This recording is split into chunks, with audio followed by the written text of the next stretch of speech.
Ngoja mimi nikupe story. Watoto wa sasa hivi hawajaenjoy kama sisi tulivyoenjoy zamani. Enzi zetu sisi, umri wako wewe hapo, ujianza kuvaa suruali, unavaa kaptula. Hivyo kuja mwaka 97 zilikuwa suruali zinaitwa Tokyo. Unapiga Tokyo, unapiga Johnny Wanega.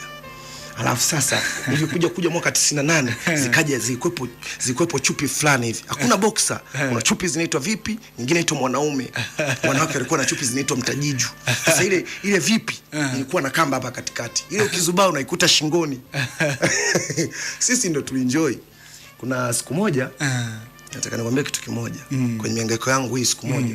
Unajua mimi sijasoma sana kama nilivyokuambia. Siku moja tumeenda kwenye hoteli ya kitalii. Bwana. Imeletwa menu imeandikwa Kiingereza. Unasoma, unaagiza.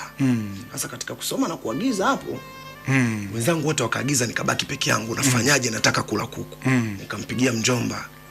Mjomba we shikamu. Ndio muhotelia hivi ya kulemba bitumu kijungu ngambenta. Akaniambia unataka nini? Nikamwambia nataka kuku.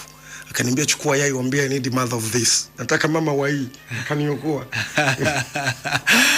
Oh yeah, bwana, mabibi na mabwana, Kings, Queens, ndani ya Love Patrol. Bwana, tulikuwa naye T-Kasha. T-Kasha, la kuambia la mwisho kabisa.